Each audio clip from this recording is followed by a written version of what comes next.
గురుగారు, ఇక మొదటి రాశి అయినటువంటి మేషరాశి వారికి ఈరోజు ఎలా ఉంది? మేషరాశి 7 గ్రహాలు దివ్యంగా యోగిస్తున్నాయి తల్లి.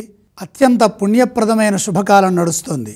ఏకాదశంలో రవి బుధ శనులు, తృతీయంలో కుజుడు, ద్వితీయంలో గురువు, ద్వాదశంలో శుక్రుడు, షష్ఠంలో కేతువు. ఇలాంటి సన్నివేశాలు, ఇంత గొప్ప అదృష్టకాలము చాలా అరుదుగా వస్తూ ఉంటాయి.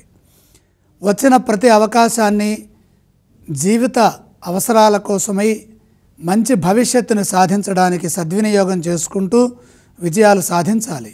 భవిష్యత్ అవసరాలను దృష్టిలో పెట్టుకొని నిర్ణయాలు తీసుకుంటే మేలు జరుగుతుంది. వృత్తి ఉద్యోగ వ్యాపారాల్లో మీదైన ప్రతిభను ప్రదర్శించే అవకాశం లభిస్తుంది. సమాజంలో మంచి గుర్తింపు ఉంటుంది. మీ వల్ల కొందరికి ఉపకారం జరుగుతుంది. మీ ఆలోచనలు సమాజానికి ఎంతగానో ఉపయోగపడతాయి. ఉద్యోగంలో సంపూర్ణ శుభ ఫలితాలు ఉంటాయి.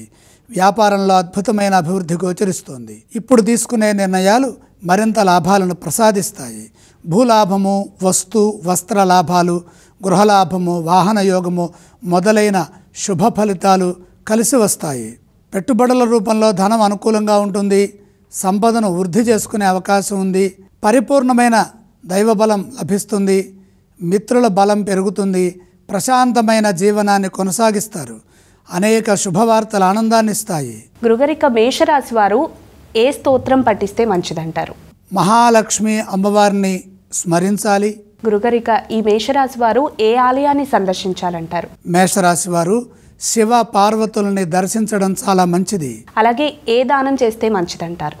7 గ్రహాలు అనుకూలిస్తున్నాయి. దానాలతో పని లేదు.